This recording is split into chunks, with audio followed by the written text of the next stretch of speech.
Hello दोस्तों, स्वागत है आपका। तो आज है 5 मार्च। आज के इम्पोर्टेंट करंट अफेयर्स देखते हैं। पहला काफ़ी बड़ी उपलब्धि है कि भारत विश्व का तीसरा सबसे बड़ा बायोफ्यूल उत्पादक देश बन गया है। तो तीसरे हम बन गए हैं, मतलब हम जो रिन्यूएबल एनर्जी का हमारा जो लक्ष्य है उसे प्राप्त होने की ओर बढ़ रहे हैं। साथ ही हमने इथेनॉल ब्लेंडिंग में भी 5 वर्ष पहले ही अपना लक्ष्य प्राप्त कर लिया है। तो लगभग हम पहुंचने वाले हैं लक्ष्य पे।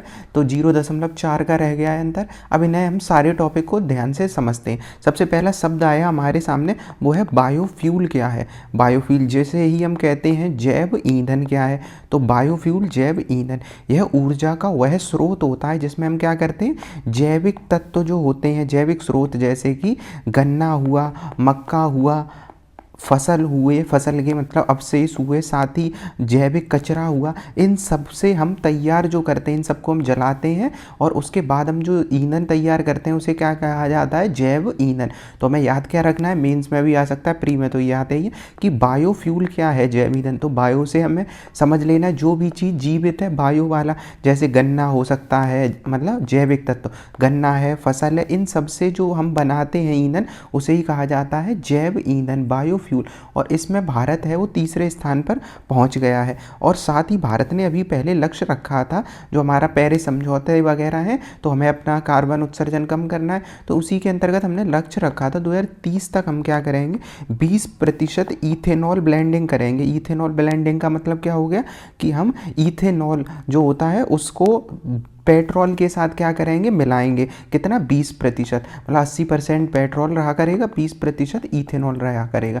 इथेनॉल क्यों मिला रहे हैं? एक तो आयात कम हो जाएगा हमारा ईंधन का, तो हमारे रुपए बचेंगे, साथ ही ये पर्यावरण के लिए अनुकूल भी है। तो इथेनॉल ब्लेंडिंग का हमारा लक्ष्य हुआ करता था। अब इथेनॉल वैसे हम जब साइंस में पढ़ते हैं, इथेनॉल मतलब वो शराब ही होती है एक तरीके का।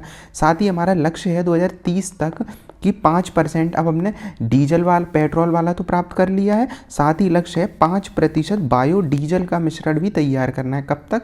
2030 तक। तो डीजल वाले पे अभी काम शुरू नहीं है, डीजल वाला अगला लक्ष्य रहेगा हमारा। तो हमने क्या समझा, इथेनॉल क्या होता है। अब जो इथेनॉल है उसे 3 श्रेणियों में वर्गीकृत किया जाता है। एक होता है इथेनॉल वाला ही है, एक बायोडीजल और एक बायोमेथेनॉल। इथेनॉल तो है ही है, जो गन्ना वगैरह उससे सिरे से प्राप्त किया था। एक बायोडीजल है, जब उसे डीजल में मिला देंगे। और बायोमीथेनॉल होता है जब गैस का करते हैं। साथ ही साथ 2 टर्म और मिलेंगे, बायो एलएनजी और बायो सीएनजी, जिन्हें अभी हम देखेंगे। इसके बाद भारत ने जनवरी 2025 तक क्या किया है, पेट्रोल में 19.6% इथेनॉल का मिश्रण का लक्ष्य हासिल कर लिया है। अभी एक तो लक्ष्य ही पूछा जा सकता है, कितना लक्ष्य है, कब तक हासिल किया है। पहले हमारा हुआ करता था 2030 तक लक्ष्य, और हमने 5 साल पहले ही इस लक्ष्य तक हम पहुंचने के कगार पे हैं। तो ये अच्छी बात है। बायोफ्यूल का महत्व क्या हो जाएगा, ऊर्जा और मांग की आपूर्ति। अब सोचो, भारत है उसमें लगातार वृद्धि हो रही है, ऊर्जा की मांग बढ़ेगी, और इस मांग को पूरी करने के लिए हमें अगर बायोफ्यूल का उत्पादन ज़्यादा करते हैं तो ये फ़ायदा देगा। और ये साथ साथ क्या करता है, पर्यावरण पर प्रभाव भी कम डालता है। मतलब जैव ईंधन से कार्बन डाइऑक्साइड के उत्सर्जन में 519 लाख मीट्रिक टन की कमी आएगी। हमें ये याद रखना है, कमी आएगी। ऊर्जा सुरक्षा, तो इथेनॉल सम्मिश्रण कार्यक्रम ने देश के कच्चे तेल के आयात, अब सोचो हम रशिया से, अमेरिका से, यूएई से, सऊदी अरेबिया से, इनसे हम क्या करते हैं, पेट्रोल डीजल ईंधन मंगा रहे हैं। अब इससे हमें रुपए भी तो देना पड़ता है बहुत, और अगर इथेनॉल होगा तो उससे हमें कम होगा। तो यहाँ बता दिए 85,000 करोड़ रुपए हमारा बचत हो जाएगी अगर ये सारी चीज़ें सही से काम करती हैं। बायोफ्यूल के उत्पादन में पर चुनौतियाँ क्या हैं कि निवेश तो करना पड़ेगा, मतलब उच्च निवेश होता है, मशीनरी लगानी पड़ेगी। तकनीकी बाधा है, एडवांस बायोफ्यूल का सीमित व्यवहार्यता, क्योंकि हमें अगर ब्लेंडिंग कर रहे हैं और ये सारी चीज़ें करेंगे तो हमें बायोफ्यूल अच्छा चाहिए, तो उसके संबंध में विविधता है। तो एक तो हमेशा रहता है वित्त की कमी, भारत में कोई कार्यक्रम होगा वित्त की कमी रहेगी। दूसरा तकनीकी, भारत चूँकि विकासशील देशों में आता है, डेवलपिंग कंट्री है, तो विकासशील देशों की एक समस्या क्या होती है कि यहाँ पे तकनीक जो होती है, टेक्नोलॉजी, ये कैसी होती है, कम होती है। तो ये साथ ही फीड स्टॉक चुनौतियाँ, मतलब जटिल आपूर्ति श्रृंखला, तो गुणवत्तापूर्ण आपूर्ति हमेशा टाइम पे नहीं, ऐसी समस्या आएंगी। तो बायोफ्यूल उत्पादन में सबसे बड़ी चुनौती फीड स्टॉक की उपलब्धता है। फीड स्टॉक की कमी, प्रतिस्पर्धा खाद्य सुरक्षा को प्रभावित करता है। अब भारत में एक तो पहले इन सब चीज़ों में क्या है, खाद्यान्न खाद्यान्न ही तो यूज़ हो रहा है। भारत में वैसे ही खाद्यान्न की कमी रहती है और उसमें बायोफ्यूल को कर दो तो और समस्या भी आ सकती हैं। तो ऐसी कुछ चुनौतियाँ भी हैं यहाँ पे। अब इसके बाद देखें सरकार ने क्या किया है जो हम इतने अच्छे लक्ष्य तक प्राप्त पहुँच गए हैं। तो सरकार 2018 में जैव ईंधन नीति लेके आई थी। क्या? राष्ट्रीय जैव ईंधन नीति। तो ये याद रखना है कि जैव ईंधन नीति क्या लाई थी, इसमें नाम ही है जैव ईंधन। तो जो बायोफ्यूल है उसके विकास को गति दी गई। फिर सरकार लेके आई जीवन योजना। तो जीवन योजना तो ये याद रखना है। तो दूसरी पीढ़ी के बायो इथेनॉल उत्पादन को प्रोत्साहन करने के लिए सरकार क्या लेके आई? जीवन योजना। इसका लक्ष्य लिग्नोसेलुलोसिक बायोमास से ईंधन प्राप्त करना है। अभी हम देखेंगे अगले स्लाइड में ही कि ये सेकंड पीढ़ी, थर्ड पीढ़ी, फर्स्ट पीढ़ी क्या होती है। उसके बाद गोवर्धन योजना। तो सरकार ने एक जैव ईंधन नीति लेके आए, जीवन नीति लेके आए, साथ ही गोवर्धन नीति लेके आए। गोवर्धन में क्या होता है, जो एग्रीकल्चर के अपशिष्ट होते हैं उन्हें तो हम गोबर कहते हैं, उन्हीं को हम गैस में परिवर्तित करते हैं। तो यही है गोवर्धन योजना। अब बायोफ्यूल की जो अभी हमने देखा कि कुछ चरण होते, मतलब कुछ चरण का मतलब कुछ ऐसा होता है, पीढ़ी होती है, जनरेशन इन्हें कहते हैं। जैसे अभी दूसरी का आया था तो पहली, दूसरी, तीसरी, ये जनरेशन के नाम आते हैं। तो इन्हें थोड़ा हम समझते हैं पहले। तो अगर हम बात करें पहली जनरेशन का, तो पहली जनरेशन में खाद्य फसलों से ईंधन को उपलब्ध किया जाता है। मतलब खाद्य फसलों से ईंधन प्राप्त किया जाएगा, इसे कहेंगे पहली जनरेशन। मतलब क्या हुआ, जैसे गन्ना, मक्का, सोयाबीन, तिलहन, गेहूँ, इनका जब उपयोग किया जाएगा और जब हम इथेनॉल बनाएंगे तो एथेनॉल बनाएंगे या बायोडीजल या बायोगैस का उत्पादन करते हैं तो हम उसे क्या कहते हैं? पहली पीढ़ी का। तो जैसे इथेनॉल जब होता है तो वो गन्ने से प्राप्त होता है और मक्के से प्राप्त होता है। बायोडीजल की जब बात करते हैं तो बायोडीजल सरसों और सोयाबीन से प्राप्त हो सकता है ज़्यादा। और उसके बाद है बायोगैस किससे प्राप्त होती है? तो बायोगैस होती है गोबर के कचरे से, तो जो गोवर्धन वाला। तो ये अलग अलग होते हैं। तो ये सारी चीज़ें जो होती हैं ये पहली पीढ़ी के अंतर्गत आती हैं। पर इससे एक समस्या भी तो है, पहली पीढ़ी वाली से समस्या है, खाद्य संकट भी तो उत्पन्न हो जाता है, जो अभी हमने देखा था ऊपर। खाद्य संकट कैसे? अब इसमें कृषि खाद्यान्न का यूज़ करेंगे तो फूड वर्सेस फ्यूल वाला समस्या आ जाएगी ना, कि फ्यूल एक तरफ हम उत्पादित कर रहे हैं, खाना ना कम पड़ जाए। तो ये सारी चीज़ें, इसमें जल भी अधिक लगता है क्योंकि फसलें हैं और इन सब चीज़ों में जल है। फिर आते हैं हम सेकंड पीढ़ी पर। सेकंड पीढ़ी में अब सोचो अपडेटेड है तो सेकंड में ये तो सेम चीज़ यूज़ नहीं हो रही होंगी। तो इसमें क्या यूज़ करते हैं? गैर खाद्यान्न फसलें यूज़ करते हैं। अब बात आई गैर खाद्यान्न का, क्या मतलब हुआ? बायोमास का। तो इसमें कृषि अवशिष्ट जो बेकार हो चुके हैं, कृषि अपशिष्ट, लकड़ी, फसल के अवशेष, जैसे लास्ट में जो फसल बेकार बची है, डंठल वगैरह ये सारी चीज़ें बची, तो कृषि लकड़ी मतलब कृषि अवशेष, लकड़ी के टुकड़े वगैरह ऐसी चीज़ें और फसल के अवशेष, ये सब जब हम यूज़ करते हैं तो उसे दूसरी पीढ़ी का जैव ईंधन प्राप्त होते हैं, जैविक अपशिष्ट। इसमें एक अच्छी चीज़ क्या है, फ्यूल वर्सेस फूड नहीं होगा, यहाँ पे ये चुनौती ही नहीं है। इसमें कार्बन उत्सर्जन भी कम होता है। और इसके साथ ही जो अभी हमने ऊपर पढ़ा था दूसरी पीढ़ी का जो नाम यहाँ पे आया था ये जीवन योजना में, कि लिग्नोसेलुलोसिस बायोमास से ईंधन का प्राप्त किया जाता है। तो यही होता है सेलुलोसिक इथेनॉल। तो अब समझ में आ गया सेलुलोज। तो सेलुलोज जो होता है वो किस में प्राप्त होता है? जो भी चीज़ें जैसे पेड़ पौधे, घास, वो सब में क्या होता है? सेलुलोज। तो उसी से जब ईंधन बनाते हैं कृषि अपशिष्ट और लकड़ी से, उसे ही कहा जाता है सेल्यूलोसिक इथेनॉल। तो ये हमने देखा। अब जब बायो सीएनजी आती है, जैसे बायो सीएनजी का हम यूज़ करते हैं जिसमें गोबर यूज़ होता है, अपशिष्ट पदार्थ होते, वो भी इसी का उदाहरण होता है बायो सीएनजी। अब बात आए तीसरी पीढ़ी पर। तीसरी पीढ़ी और अपडेटेड रहेगी। इसमें क्या हम करेंगे? इसमें हम खाद्यान्न, लकड़ी, ये कुछ नहीं करेंगे। इसमें हम और आगे जाएंगे, इसमें हम एल्गई का यूज़ करेंगे। तो एल्गई मतलब शैवालों का यूज़ करेंगे। तो शैवाल तो सही है, तालाब वगैरह हर जगह शैवाल तो वो काई मिल जाती है। तो वो जो शैवाल होते हैं, समुद्र, पानी, ये सबके ऊपर जो हरी हरी घासी होती है उसका हम यूज़ करेंगे एल्गई का, जो ब्लू ग्रीन एल्गई भी सुनते हैं। तो ये, तो इसमें हम माइक्रो एल्गई, औद्योगिक अपशिष्ट, इनका यूज़ करते हैं। तो ये और अच्छा है, शैवाल आधारित होता है। तो ये अभी की दिक्कत क्या है, अभी क्यों नहीं यूज़ कर रहे हैं? इतना अच्छा है। तो अभी ये महंगी तकनीक है क्योंकि शैवाल अभी तो हमें दिख जाता है हर जगह पर जब हम ईंधन बनाएंगे तो उसकी उपलब्धता भी कम है, ये तकनीक भी अच्छी चाहिए तो महंगी है। अच्छी चीज़ क्या है, CO2 नहीं ज़्यादा करता है ये, क्योंकि शैवाल खुद ही CO2 को अवशोषित कर देते हैं। उसके बाद लास्ट जो पीढ़ी अभी तक हम पढ़ रहे हैं, आगे होने वाले समय में आ भी सकती है, अभी 4 ही पीढ़ी है, तो चौथी पीढ़ी और आगे चली जाएगी। ये होते हैं सिंथेटिक बैक्टीरिया, इसमें यूज़ करते हैं। तो सिंथेटिक बैक्टीरिया या जेनेटिक इंजीनियरिंग जो होती है, तो जेनेटिक इंजीनियरिंग जैसे हम बायोटेक्नोलॉजी वगैरह में पढ़ते हैं मेंस में, तो जेनेटिक इंजीनियर सिंथेटिक बैक्टीरिया इनका यूज़ करते हैं इसे। और ये कार्बन को कैप्चर आधारित ईंधन पे भी होता है। तो इसमें CO2 को अवशोषित करके ईंधन बनाया जाता है। मतलब क्या हुआ, वायुमंडल में CO2 है, हम क्या करेंगे, बैक्टीरिया और जेनेटिक इंजीनियरिंग के माध्यम से उस CO2 को अवशोषित करेंगे और उसी का ईंधन बना देंगे। सोचो कितनी अच्छी चीज़ है। ऊर्जा दक्षता इसकी सबसे बेहतरीन है, ये सबसे अच्छा ईंधन के रूप में काम करेगा। पर फिर समस्या क्या है, अभी ये इन दोनों में हम क्यों उलझे हुए हैं, फिर वही वाली बात आ जाएगी, महंगा है और अभी तकनीक नहीं है, सीमित है। तो ये हमने चारों देखे जो प्री और मेंस दोनों के लिए काफ़ी इंपॉर्टेंट रहते हैं, दोनों चरण। तो ये देखा हमने। इसके बाद है नेशनल ग्रीन हाइड्रोजन मिशन। तो ग्रीन हाइड्रोजन का मतलब ही होता है जब हम हाइड्रोजन को उत्पादित करते हैं ग्रीन से।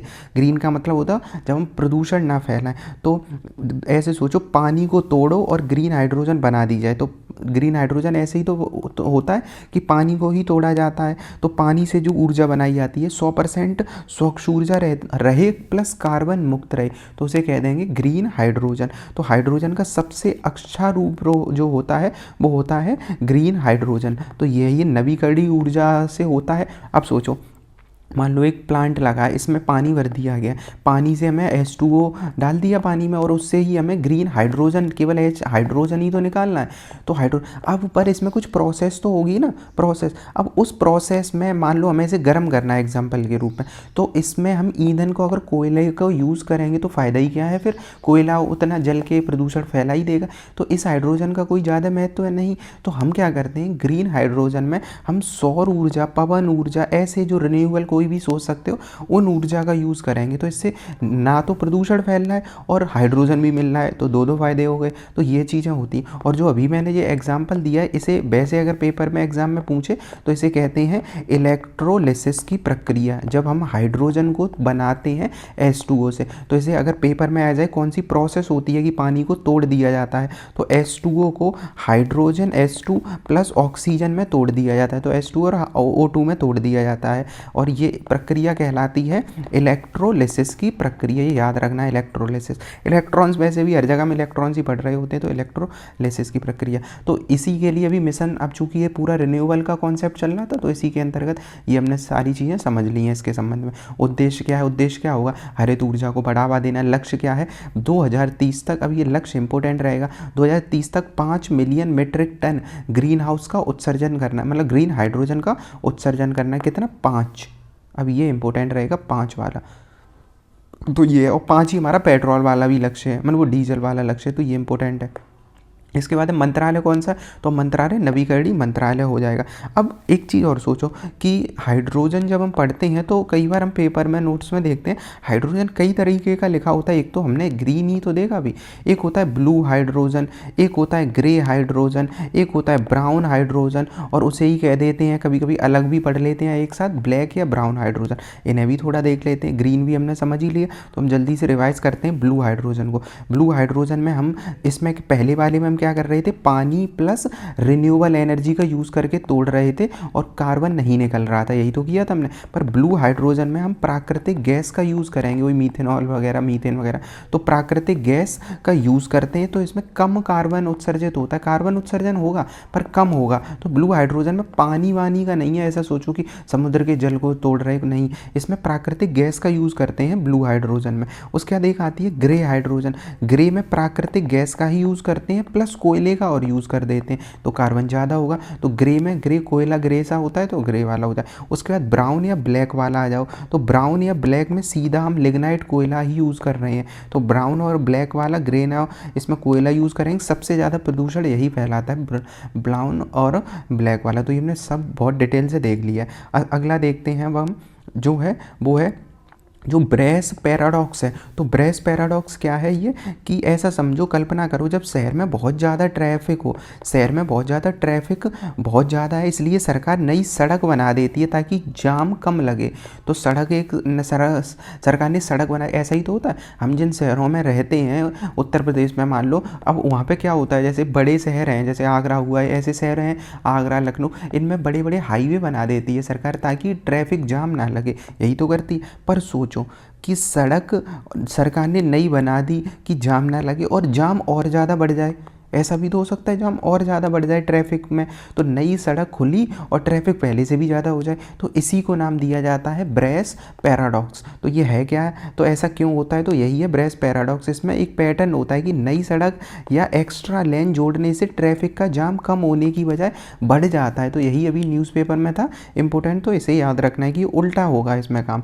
तो ये अजीब सिद्धांत है। तो इसने एक डिच करके थे, डायट्रिक्स करके, मतलब एक जर्मन नाम है कुछ ऐसे, डायट्रिक्स करके नाम है उनका, ब्रेस, उन्होंने ये सिद्धांत दिया था कि अगर सभी ड्राइवर सबसे तेज रास्ता चुनने की कोशिश करेंगे तो नॉर्मल सी बात है, फिर क्या हो जाएगा, उस रोड पे, जैसे हमने रोड बनाई, मान लो ये रोड पहले से चलती थी, ट्रैफिक जाम लगता था, सरकार ने ऐसे फ्लाईओवर बना दिया, अब सबको लगेगा फ्लाईओवर पे तो जाम लगना ही नहीं चाहिए, हम इस पे जाएंगे, अब इस पे कम हो जाएगा ट्रैफिक, सब इसी पे जाएंगे, इस पे जाम लगने लगेगा। तो यही है सिद्धांत, बस ये पूछ लेगा किसके संबंध में, तो ब्रेस को बस से याद कर लो और पैराडॉक्स तो होता ही है। तो ये वाली है। तो कुछ मतलब इसमें अभी बताया है, बेंगलुरु टनल रोड और डबल डेकर रोड में ऐसी समस्याएं देखी गई हैं, मतलब बेंगलोर में ऐसा देखा गया है, नई रोड बनाई वहाँ पे हो गया। तो केवल हमें इतना बस समझना है किससे संबंधित है, वो तो दे देगा पर्यावरण से संबंधित है, तकनीक से संबंधित है, ऐसा कुछ।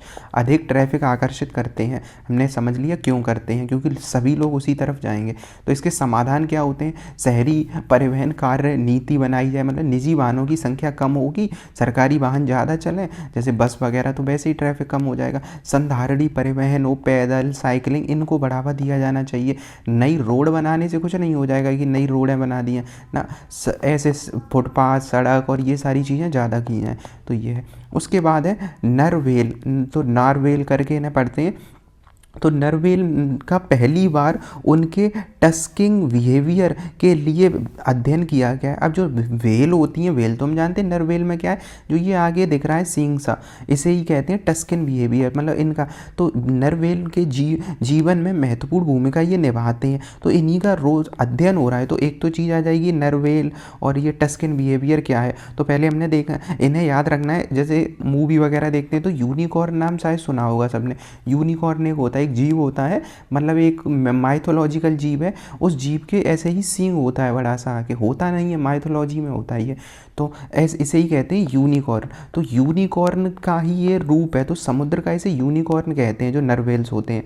तो ये तो ऐसे जीव होते हैं जो समुद्र में तैरते हैं और उनकी आगे एक सींग जैसी संरचना निकली होती है इन्हें, तो इसी वजह से इनका नाम पड़ेगा समुद्र का क्या चीज़, जो समुद्र का यूनिकॉर्न। अब ये एक मैमल है, मतलब स्तनपायी होते हैं, पहली बात तो ये याद रखनी है कि स्तनपायी होते हैं, और ये हर जगह नहीं पाया है, हमने तो आज तक नहीं देखे ऐसे। तो ये कहाँ पाए जाते हैं, ये आर्कटिक में मुख्य रूप से पाए जाते हैं, उत्तर वाले एरिया में। तो आर्कटिक में पाए जाते हैं, अनोखी खासियत इनकी होती है। तो ये वाली चीज़, अगर ये पूछ ले कहाँ ये पाए जा रहे हैं नरवेल्स, तो ये पाए जा रहे हैं जो नर ये वो वाला नर नहीं है जो अपना आता है हिंदी वाला, ये नॉर्वे से हम याद कर लेंगे इसे। तो नॉर्वे मतलब ऊपर की साइड मिलता है, तो नॉर्वेल्स, तो नॉर्वे से। तो इन्हें ये किससे संबंधित है, डॉल्फिन, बेलूगा एक व्हेल होती है, उस दोनों का मिश्रण टाइप का, ऐसे समझ लो। तो ये कहाँ मिलते हैं, अंटार्कटिका। तो अंटार्कटिका के आसपास कौन कौन से हैं, कनाडा है, ग्रीनलैंड है, रूस है, नॉर्वे, स्वीडन, फिनलैंड है, उन वाले एरिया में ये ज़्यादा पाए जाते हैं।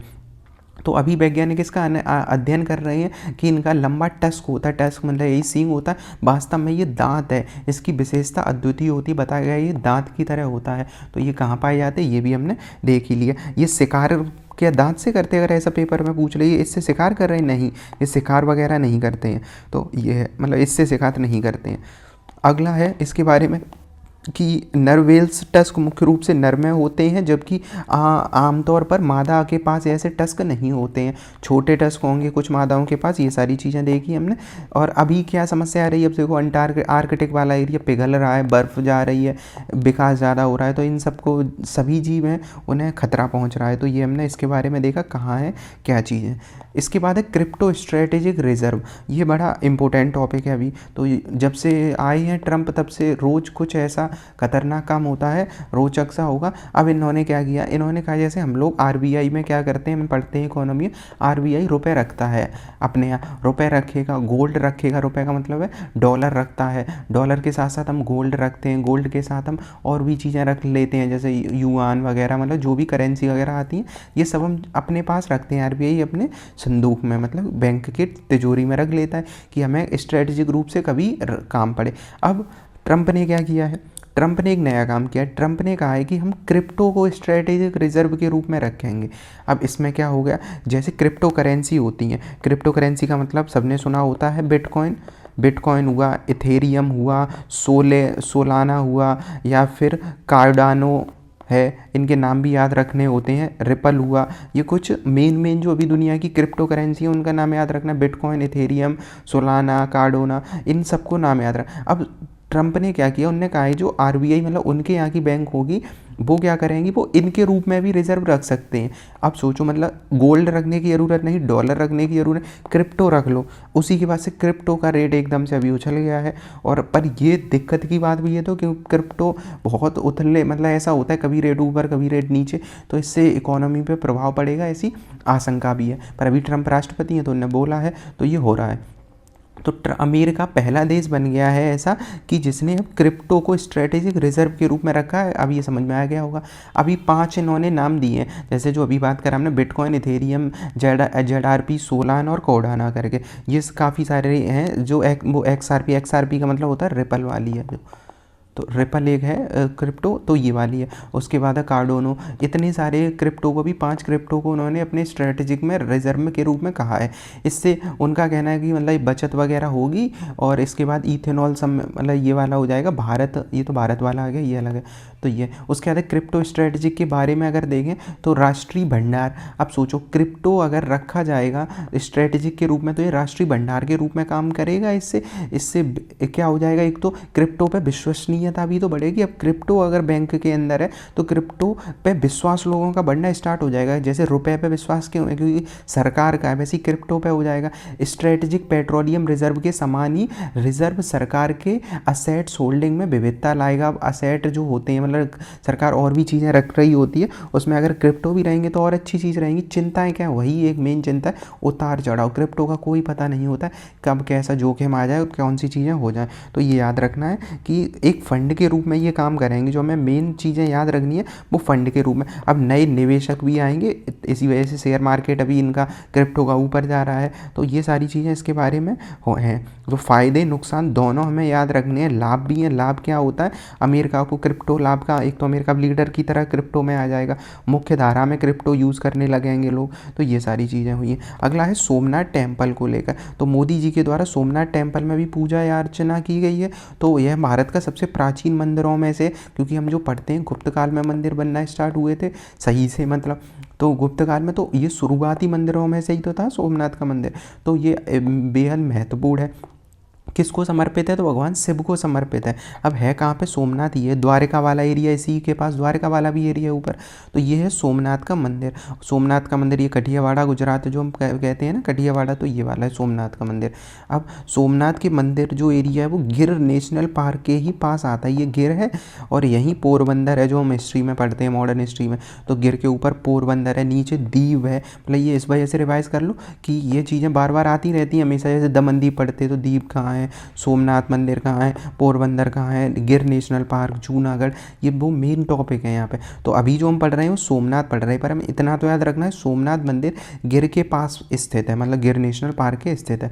तो अभी हमने क्या दिया, इतिहास काफ़ी प्राचीन रहा है, पर आक्रमणकारियों ने, चूँकि ये भारत का सबसे संपन्न मंदिर हुआ करता था, इसे तोड़ा भी ज़्यादा गया है। तो थोड़ा इसका हिस्ट्री वगैरह आप देख लेते हैं क्योंकि ये इंपॉर्टेंट भी है। 12 बार तो इसे तोड़ा गया, अगर पूछा जाए, 1-2 बार नहीं 12 बार, और हर बार इसे फिर से से बना दिया गया और बेहतर तरीके से बना है। तो पौराणिक मान्यता के अनुसार शिव के 12 ज्योतिर्लिंगों में सबसे पहला ज्योतिर्लिंग यही हुआ करता था, सोमनाथ मंदिर। तो 12 ज्योतिर्लिंग है, याद रखना कितने, 12 ज्योतिर्लिंग। उसमें से प्रथम जो ज्योतिर्लिंग है वो यही ज्योतिर्लिंग है, ऐसा माना जाता है। चंद्रदेव सोमनेश मंदिर का निर्माण कराया था, मतलब सबसे पहले कहा जाता है पौराणिक कथाओं के अनुसार चंद्रदेव एक हुआ करते थे, उन्हें सोम कहा जाता है। एक वो सोम रस पढ़ते हैं वैदिक काल में, वो नहीं, तो ये सोम देवता थे, उनके मतलब उन्होंने मंदिर का निर्माण कराया था। फिर चंद्रमा को अपने ससुर जो प्रजापति, मतलब चंद्रदेव मतलब चंद्रमा ने बनवाया था ये। तो उसके बाद फिर चंद्रमा को अपने ससुर प्रजापति दक्ष को श्राप से मुक्ति के लिए शिवाजी की घोर तपस्या करनी पड़ी थी। मतलब चंद्रमा को अपनी कथाओं के अनुसार चंद्रमा जो हुआ करते थे, चंद्रमा के ससुर हुआ करते थे प्रजापति दक्ष, जिनका नाम हम सुनते हैं, प्रजापति दक्ष हुआ करते थे चंद्रमा के ससुर। उनने श्राप दे दिया था चंद्रमा को। अब इतना तो हमें डिटेल में जाना नहीं है, बस हमें थोड़ा मैथोलॉजी समझ लेनी है।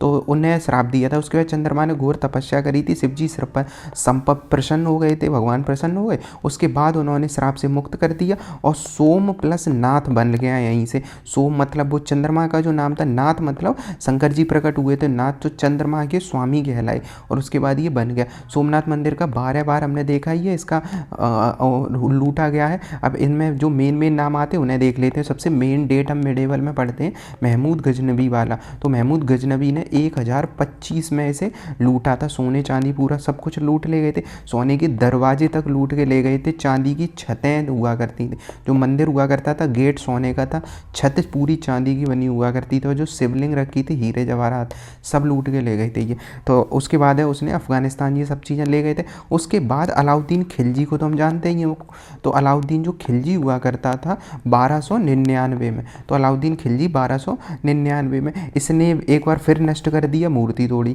फिर औरंगजेब का भी नाम आता है, औरंगजेब ने 1665 में एक बार फिर ध्वस्त किया और मस्जिद बनाने का प्रयास किया था, तो कई बार ये मिल जाता है। फिर आज़ाद हुए जब भारत 1947 में, उसके बाद वल्लभ भाई पटेल ने इसका पुनर्निर्माण कराया था आज़ादी के बाद। राजेंद्र प्रसाद ने 1951 में इसका उद्घाटन किया था। तो ये सारी चीज़ें इंपॉर्टेंट रहती हैं क्योंकि ये अपना कल्चर का मेन चीज़ है। तो यहाँ पे तो उसी मंदिर में अभी मोदी जी दोबारा पहुँचे हैं, तो इस वजह से अभी चर्चा में चल रहा है। कहाँ पे है, बेरवाल है, जो सौराष्ट्र वाला एरिया है ना, ये एरिया कहलाता है बेरवाल वाला एरिया।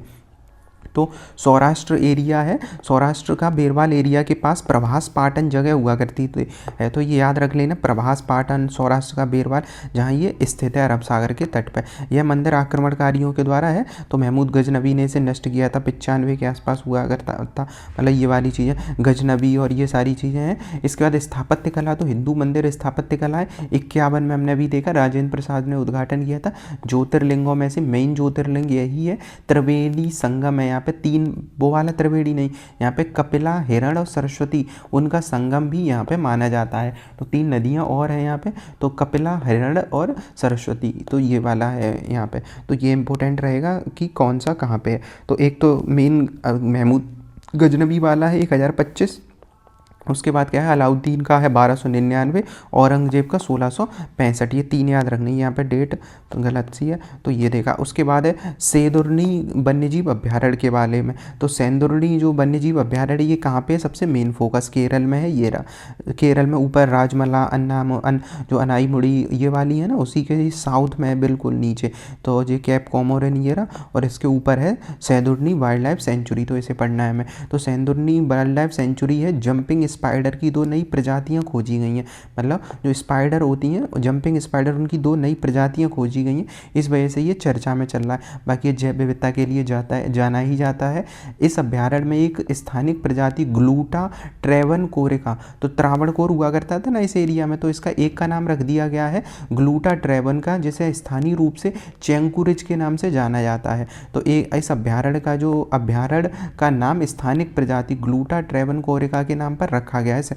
तो ये देखा हमने। इसके बाद है सेंदुरनी वन्यजीव मेन है, जो ये वाले क्वेश्चन आते हैं कि कहाँ पे है, क्या विशेषता है। तो केरल में स्थित है, इसलिए इसकी सीमा जो है तमिलनाडु के कलक्कड़ मुंडनथुराई वाला टाइगर रिजर्व है, उसके आसपास वाले एरिया में सेंदुरनी जो नदी है, तो सेंदुरनी कुलथुपूजा है, काजू थुरुट्टी है, ये नदियाँ यहाँ पे पाई जाती है। सेंदुरनी तो पूछेगा नहीं क्योंकि वो सेम ही मिल जाएगी। कुलथुपूजा ये वाली नदी देख सकते हैं। उसके बाद है मेरिस्टिका, यहाँ पे एक दलदल है तो मेरिस्टिका करके दलदली क्षेत्र है, वेटलैंड वाला एरिया यहाँ पे।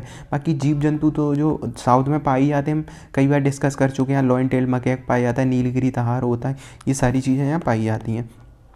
ये तो हमने ये देखा इसके बारे में। तो ये अगर हम इसके बारे में बात करें सेंदुरनी के बारे में, तो सबसे पहली चीज़ क्या याद रखनी है, केरल वाले एरिया में सेंदुरनी वाला यूनेस्को में शामिल होगा, बिल्कुल शामिल होगा यूनेस्को में, बैरट ये शामिल है। एक केरल का पीट फॉरेस्ट है, एकमात्र केरल का पीट फॉरेस्ट है, तो याद रख सकते हैं, यहाँ पे लिख भी सकते हैं इसे। एक तो यूनेस्को में है, तो यूनेस्को में, दूसरा है ये एकमात्र क्या है, एकमात्र पीट फॉरेस्ट है, तो एकमात्र पीट स्वैम्प फॉरेस्ट है, तो स्वयं फॉरेस्ट है, मतलब एकमात्र दलदली वाला जंगली एरिया है केरल का। तो ये दोनों चीज़ें हमें और याद रखनी है इसके बारे में। तो यहाँ पे स्तनधारी जीव पाए जाते हैं, स्तनधारी में हाथी वगैरह ये सारी चीज़ें यहाँ पाई जाएंगी। तो ये है, तो ये जो सबसे मेन आएगा वो ये आएगा, एकमात्र पीट फॉरेस्ट है ये वाला एरिया, दलदल वाला एरिया। उसके बाद अगला है proton exchange membrane fuel cells के बारे में। तो प्रोटॉन एक्सचेंज मेम्ब्रेन का मतलब क्या हुआ कि ऐसा सोचो कि मान लो तुम्हारे पास एक बैटरी हो, सिर्फ हाइड्रोजन और ऑक्सीजन से लेकर बिजली बना दें। एक बैटरी हो जो सिर्फ हाइड्रोजन के साथ और ऑक्सीजन लेके बिजली बना दे, एक ऐसी बैटरी है। बदले में सिर्फ पानी और गर्मी ही छोड़े, मतलब उसे केवल हम हाइड्रोजन दें प्लस ऑक्सीजन दे दें और बिजली बन जाए, और प्रदूषण भी फैलाए ना। क्यों? क्योंकि हाइड्रोजन पानी में चेंज करते वो और गर्मी भी ज़्यादा छोड़े ना, कोई धुआं भी नहीं होता। तो यही काम करता है proton exchange membrane fuel cells. तो ये याद रखना है। तो हाइड्रोजन फ्यूल सेल है ये, तो इसमें नाम ही है इसका proton exchange membrane fuel cells है।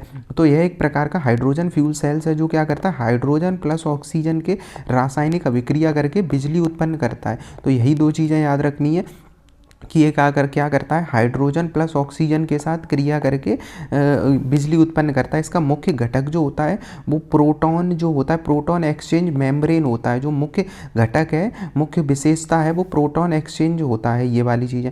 तो ये वाली चीज़ें याद रखनी कैसे काम करता है। तो हाइड्रोजन जो होता है एनोड से प्रवेश कराते हैं, और उसके बाद ये मतलब मेन है कि बिजली बन रही है हाइड्रोजन ऑक्सीजन के द्वारा, और प्रोटॉन मिलकर ये सब चीज़ें करते हैं। इसमें पॉल्यूशन कितना होगा, 0।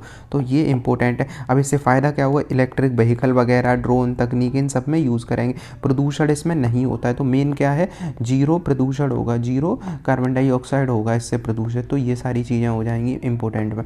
तो यही है, नई तकनीक है, खोज वगैरह हो रही है, तो इस वजह से अभी चर्चा में चल रहा है। तो नई तकनीक, advance research centre for powder जो है पाउडर मेटलर्जी न्यू मटेरियल्स ने टेलीकॉम टावर के लिए ये स्थापित किया, एक बैटरी ऐसी बनाई है। तो यही पर्यावरण अनुकूल है, व्यवहारिक है ऐसे।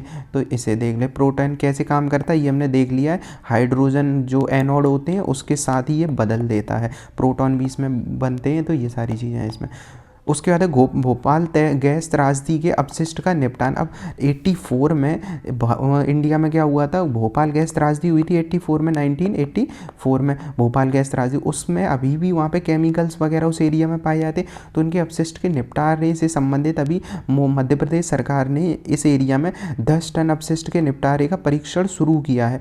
तो अभी भी उस एरिया में ऐसे कीटनाशक वगैरह ये सारी चीज़ें पाई जाती हैं, तो वहाँ पे ये सब पाए जाते हैं। अब ये चीज़ है कि भोपाल गैस त्रासदी कब हुई थी, और उसके बाद इसमें जो गैस लीक हुई थी, मतलब जो चीज़, वो मिथाइल आइसोसाइनाइड हुआ करता है। ये जहरीला विषैला रसायन होता है जिसका उपयोग किस में किया जाता है, अगर पूछ ले, कीटनाशक के यूज़ में किया जाता है। कीटनाशक खेतों में डालते, उसी की तो फैक्ट्री हुआ करती थी। तो इसी वजह से ये चीज़ें तो यहाँ पर अभी कर रहे हैं, मतलब साफ़ सफाई का काम चल रहा है, इस वजह से इंपॉर्टेंट भी है। उसके बाद है राष्ट्रीय वन्यजीव बोर्ड की बैठक हुई है। तो राष्ट्रीय वन्यजीव बोर्ड की बैठक हमें क्यों पढ़नी है, वन्यजीव बोर्ड की बैठक, क्योंकि इसकी अध्यक्षता थोड़ी इंपॉर्टेंट रहती। तो अभी गुजरात का गांधीनगर वाला एरिया है, मतलब गांधीनगर नहीं, गुजरात का गिर वाला एरिया जो अभी हमने मैप में देखा था, तो गुजरात का गिर वाला एरिया है, वहीं पे 7वीं बैठक हुई है, और इसकी अध्यक्षता मोदी जी के द्वारा की जाती है, मतलब कोई भी प्रधानमंत्री होगा उसके द्वारा। तो जैव विविधता के संरक्षण से संबंधित है। अब नाम है इसका वन्यजीव, जो क्या नाम है इसका, वन्यजीव बोर्ड वाला। तो वन्यजीव बोर्ड है, वैसे वन्यजीव बोर्ड है तो 1972 के तहत इसे क्योंकि वन्यजीव अधिनियम आया था 72 में, इसके तहत इसे 2003 में स्थापित किया था। मुख्य कार्य क्या है, भारत में जैव विविधता बनी रहे, ये सारी चीज़ें हैं। तो अध्यक्षता करी है प्रधानमंत्री जी के द्वारा। इसमें कई सारी योजनाओं पे चूँकि स्टार्ट किया गया है, तो ये पूछा जा सकता है कौन सी चीज़ इसमें नहीं हुई थी या हुई थी इस योजना मतलब इस बैठक में। तो ये 7वीं बैठक है इस बार की, इसमें कहीं लिखा होगा, तो 7वीं बैठक है ये। इसमें क्या किया, एक तो नदी डॉल्फिन जनगणना की रिपोर्ट आई है, तो भारत में पहली बार नदी में पाई जाने वाली डॉल्फिन की जनगणना का आकलन किया गया। तो ये सबसे इम्पोर्टेंट रहेगा, क्या ये किया गया है, तो बिल्कुल पहली बार और है चूँकि नदी की डॉल्फिन। उसके बाद है कि एशियाई शेर की जनगणना 25 में 16 में ही किया जाएगा, ये बात भी आई है। साथ ही चीता का पुनर्वास हमारा कार्यक्रम चल ही रहा है 2-4 वर्षों से। ये राष्ट्रीय रेफरल केंद्र जूनागढ़ में स्थापित किया जाएगा, एक रेफरल केंद्र जानवरों के साथ, इसलिए साथ ही ग्रेट इंडियन बस्टर्ड जिसे सोन चिरैया कहते हैं उसके संरक्षण की बात करी गई है। साथ ही साथ घड़ियाल संरक्षण जो एरिया है, हमने कुछ दिन पहले घड़ियाल का देखा भी था, इसका मुंह ऐसा पतला सा होता है, तो ये वाला एरिया, तो घड़ियाल संरक्षण परियोजना, इन सब की चर्चा की गई है इस बैठक में। तो हमने ये देखा। अब वन्यजीव बोर्ड के बारे में देखें तो 72 के तहत बना था, 2003 में स्थापित हुआ था, नया संशोधन 2022 में हुआ है। स्थापना जो निकाय है, तो पहले एक चलता था वन्यजीव बोर्ड का स्थानापन्न है, एक पहले चलता था 1952 के तहत, उससे हटा दिया गया है। अब वन्यजीव बोर्ड का कार्य क्या है, ये सारी चीज़ें, तो इस सलाहकार निकाय के रूप में काम करता है। कोई भी सरकार का राष्ट्रीय उद्यान नेशनल पार्क की सीमा में बदलाव होना हो, तो ये इंपॉर्टेंट रहेगा, ये वाली सीमा में बदलाव, जैसे अभ्यारण्य बनाना हो, समाप्त करना हो, जो पर्यटन लॉ, जो वन्य जीवों के आवास, ये सारी चीज़ें मतलब पर्यावरण से संबंधित जो भी कुछ हो रहा है उन सब के लिए यही जिम्मेदार होता है। वन्यजीव बोर्ड की अनुमति मेन होती है, तो मतलब ये वाली है। तो ये अगर पूछा जाए कौन से काम है वन्यजीव बोर्ड की अनुमति के बिना नहीं किए जा सकते, तो यही वाले इतने काम हो जाएंगे जो इसकी अनुमति के बिना नहीं किए जा सकते हैं। अगला है संगठनात्मक संरचना में देखें तो इसमें प्रधानमंत्री होते हैं, फिर उपाध्यक्ष पर्यावरण मंत्रालय के अंतर्गत होता है। कुल 47 सदस्य होते हैं, जिनमें लोकसभा, राज्यसभा, ये सारे NGO के सदस्य, सभी सदस्य होते हैं इसके बारे में। तो इसमें जो ये संस्था है, इसमें अधिकतम जो अब आ जाए वन्यजीव बोर्ड की जो स्थायी एक समिति भी होती है, वो तो पूरा बोर्ड है, उसमें एक समिति भी होती है, इसमें 10 सदस्य होते हैं अलग से जो समितियां काम करती हैं। अब चूंकि गिर वाले एरिया में हुआ है, तो गिर गुजरात के जूनागढ़ में अभी हमने देखा, और 1965 में से अभ्यारण्य घोषित किया गया था, 75 में से नेशनल पार्क बना दिया। तो नेशनल पार्क कब बना, 1975 में। सौराष्ट्र वाले एरिया में है ये, यहाँ पे गिरनार पर्वतमाला की तलहटी का क्षेत्र है। तो गिरनार पर्वतमाला दुनिया का भारत का मतलब सबसे शुष्क पर्णपाती वन क्षेत्र है, शुष्क है, तो ये है। यहाँ एशियाटिक लॉयन पाए जाते हैं, और यहाँ जो सबसे इंपॉर्टेंट न्यूज़ होती है वो ये होता है मेंस के लिए, प्री के लिए, यहाँ एक कम्युनिटी पाई जाती है, इसका नाम है मालधारी समुदाय। ये शेरों के साथ सह अस्तित्व रखते हैं। नॉर्मली हम देखते हैं शेर खतरा होते, लोग डरते हैं। मालधारी समुदाय वो समुदाय जो शेरों को बचाता है, संरक्षण करता है और उनके साथ रहता है। सार्गत का मतलब उन्हें नुकसान नहीं पहुंचाता है। शेरों से बचने के पास इनके उपाय होते हैं, बल्कि ये शेरों की मदद भी करते हैं। तो एशियाटिक लॉयन अगर संरक्षित है, तो उसमें इन मालधारी समुदाय की बहुत अच्छी जानकारी है। तो गिर नेशनल पार्क के बारे में हमने देख ही लिया है। ये यहाँ पे सागौन, साल, टीक वगैरह पाए जाते हैं, और सारे जीव यहाँ पे मिलते ही हैं। इसके बाद है शेरों की अन्य विशेषता। तो जो शेर होते हैं वो झुंड में पाए जाते हैं, और एशियाटिक शेर कहाँ केवल पाए जाते हैं, गिर में ही है। मादा और उनकी बहनें जीवन भर साथ रहती हैं, नर परिपक्व होते ही अलग हो जाते हैं, इसमें बताया मतलब होता है इनके बारे में। और शेर दिन भर लगभग 20 घंटे सोते हैं और रात में शिकार करते हैं शेर। अब देखो, चीता दिन में शिकार कर लेता है, मतलब क्योंकि वो तेज़ दौड़ सकता है। शेर बहुत ज़्यादा तेज़ तो दौड़ नहीं पाता है, मतलब दौड़ता है पर उतना नहीं। तो ये थोड़े रात में आराम से जाएंगे, और कोई सो रहा होगा जीव तो रात में शिकार ज़्यादा करना पसंद करते हैं। गर्भावधि लगभग 4 महीने के आसपास का इनका होता है, 100 से 119 दिन के समय में। अगला इसमें यही चीज़ देखी हमने, वन्यजीव बोर्ड वाला जो था, तो इसमें इतने सदस्य होते हैं 47 के आसपास ये। उसके बाद गंगा डॉल्फिन का अभी हमने देख ही लिया, सेम चीज़ है। गंगा नदी में अगर देखें तो आधी डॉल्फिन गंगा नदी में, बाकी गंगा की सहायक नदियों में, मतलब सबसे ज़्यादा डॉल्फिन कहाँ है, गंगा में। तो 6327 है, उसमें से 2900 के आसपास यहाँ पे। और असम का जली जीव है जो डॉल्फिन है, वो असम का जली जीव है। इसे सूसू भी कहा जाता है, क्यों, क्योंकि आवाज़ निकालते हैं सूसू का, तो ये इन्हें ध्वनि के कारण इन्हें सूसू डॉल्फिन कहा जाता है। गंगा का इन्हें बाघ भी कहा जाता है, टाइगर भी कहा जाता है। इसके बाद है इंडेंजर्ड में आती हैं जो डॉल्फिन है, वो इंडेंजर्ड में आती हैं। कल ही हमने एक में डिस्कस किया था इसके बारे में। तो ये विक्रमशिला राष्ट्रीय जो नेशनल अभ्यारण्य है बायोस्फीयर, कहाँ पे, बिहार में विक्रमशिला यूनिवर्सिटी भी हम हिस्ट्री में पढ़ते हैं। तो विक्रमशिला गंगा डॉल्फिन अभ्यारण्य है, एकमात्र डॉल्फिन का भारत में अभ्यारण्य है अगर पूछा जाए तो विक्रमशिला है। प्रोजेक्ट डॉल्फिन चल रहा है, जैसे टाइगर चलता है प्रोजेक्ट डॉल्फिन चल रहा है। तो यार 9 में ही इसे राष्ट्रीय जलीय जीव का घोषित किया था डॉल्फिन को। शिकार, आवास का विघटन होना, जल प्रदूषण, गलती से मृत्यु, ऐसी इसके कारण है कम होने के। उसके बाद ये विश्व में कई सारी यहाँ पे डिटेल में दे दिया, ज़्यादा बहुत इंपॉर्टेंट नहीं है। जैसे विलुप्त प्रजाति कौन सी है जो डॉल्फिन की, एकमात्र ऐसी प्रजाति है जो विलुप्त है, वो चाइना की है। चाइनीज़ लोग ऐसे ही सबको मार के खा लेते। तो चाइनीज़ रिवर डॉल्फिन है, 2007 में विलुप्त कर दिया गया था कि ये दिखती नहीं है आजकल। बाकी क्रिटिकली में यही जो यांगजी वाली है, इसमें यांगसी नदी वाली जो विलुप्त में है, और उसी वाले के आसपास वाले एरिया में कुछ क्रिटिकल में है। तो अमेजोन डॉल्फिन है, गंगा डॉल्फिन है। हमारे यहाँ कौन कौन सी, गंगा, सिंधु, ब्रह्म, इरावदी, ये तीनों डॉल्फिन अपने आसपास वाले एरिया में पाई जाती। नाम इरावदी है पर ये म्यांमार में बहती है नदी, पर ये डॉल्फिन पाई भारत में भी आती है। उसके बाद निष्कर्ष में उसी के बारे में बता दिया गया। ये प्रश्न है इस डॉल्फिन वाले से संबंधित, कितनी डॉल्फिन है, क्या है।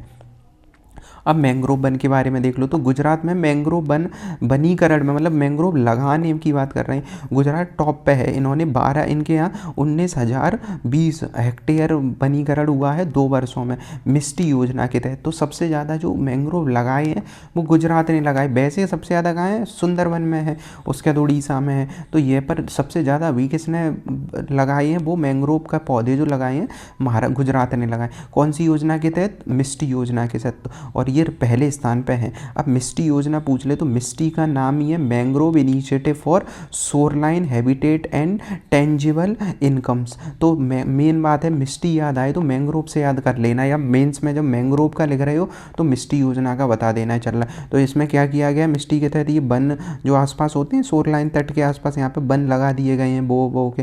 तो ये सारी चीज़ें गुजरात में सबसे ज़्यादा हो रही हैं, पर्यावरण मंत्रालय के अंतर्गत है ये सारा चीज़। मैंग्रोव के महत्व क्या होते हैं अब हम जानते हैं। मैंग्रोव एक विपरीत तरीके के जीव, मतलब पौधे होते हैं जो कैसे होते हैं, नमकीन पानी में तो उगते हैं। तो नमकीन पानी में उगते हैं, ये नमकीन पानी होता है, और ये ज्वार भाटे से उस क्षेत्र में रक्षा करते हैं। ज्वार भाटा, सुनामी, ये सारी चीज़ें होती हैं। तो ये जहाँ डेल्टा होगा नदी का, खाड़ी होगी, उस एरिया में पाए जाते हैं। खारी पानी में जीवित रहते हैं, तटीय कटाव को रोक देते हैं, कटाव नहीं होने देता है। और सबसे मेन चीज़ है जो CO2 मतलब कार्बन का भंडारण करते हैं, ये अपने यहाँ कार्बन अपने एरिया में अवशोषित कर लेते हैं। साथ ही यहाँ झींगा, मगरमच्छ, पक्षियों का प्रजनन केंद्र भी होता है।